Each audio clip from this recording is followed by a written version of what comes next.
Impact of the European energy crisis on the economy.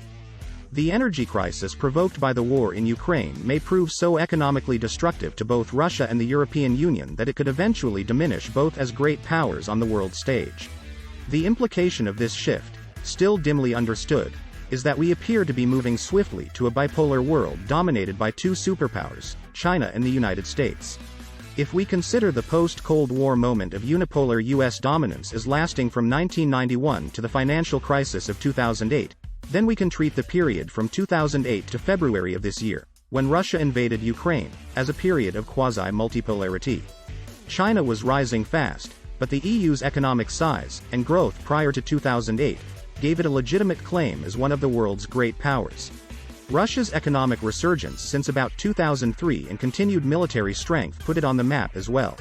Leaders from New Delhi to Berlin to Moscow hailed multipolarity as the new structure of global affairs. The ongoing energy conflict between Russia and the West means that period of multipolarity is now over.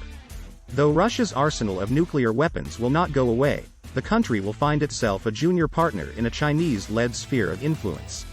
The relatively small impact of the energy crisis on the U.S. economy, meanwhile, will be cold comfort for Washington geopolitically. The withering of Europe will ultimately degrade the power of the United States, which has long counted the continent as a friend. Cheap energy is the bedrock of the modern economy. Though the energy sector, in normal times, accounts for only a small fraction of the total GDP for most advanced economies, it has an outsized impact on inflation and input costs for all sectors because of its ubiquity in consumption. European electricity and natural gas prices are now close to 10 times their historical average in the decade leading up to 2020. This year's massive uptick is almost entirely due to Russia's war in Ukraine, though it was exacerbated by extreme heat and drought this summer. Until 2021, Europe, including the United Kingdom, depended on Russian imports for about 40% of its natural gas as well as a sizable share of its oil and coal needs. Months before its invasion of Ukraine, Russia began manipulating energy markets and driving up prices for natural gas, according to the International Energy Agency. Europe's energy costs approximately 2% of GDP in normal times, but it has soared to an estimated 12% on the back of surging prices. High costs of this magnitude mean that many industries across Europe are scaling back operations or shutting down completely. Aluminum manufacturers, fertilizer producers, metal smelters, and glassmakers are especially vulnerable to high natural gas prices. This means Europe can expect a deep recession in the coming years, though economic estimates of exactly how deep vary.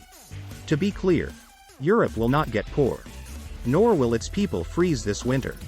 Early indicators suggest the continent is doing a good job cutting consumption of natural gas and filling its storage tanks for the winter. Germany and France have each nationalized major utilities, at considerable expense, to minimize disruptions to energy consumers. Instead, the real risk the continent faces is loss of economic competitiveness because of slow economic growth. Cheap gas depended on a false faith in Russian reliability, and that's gone forever. The industry will gradually adjust, but that transition will take time, and could lead to painful economic dislocations. These economic woes have nothing to do with the clean energy transition or the EU's emergency response to market disruptions caused by the war in Ukraine.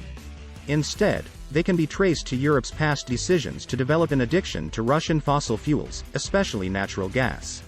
Though renewables like solar and wind can eventually replace fossil fuels in providing cheap electricity, they cannot easily supplant natural gas for industrial uses, especially since imported liquefied natural gas, LNG, a frequently touted alternative to pipeline gas, is considerably more expensive. Attempts by some politicians to blame the clean energy transition for the ongoing economic storm are thus misplaced. The bad news for Europe compounds a pre-existing trend. Since 2008, the EU's share of the global economy has declined. Though the United States recovered from the Great Recession relatively swiftly, European economies struggled mightily. Some of them took years to regrow just to pre-crisis levels. Meanwhile, economies in Asia were continuing to grow at eye-popping rates, led by China's massive economy. Between 2009 and 2020, the EU's GDP annual growth rate averaged just 0.48%, according to the World Bank. The US growth rate over the same period was almost 3 times higher, averaging 1.38% per year. And China grew at a blistering pace of 7.36% annually over the same period.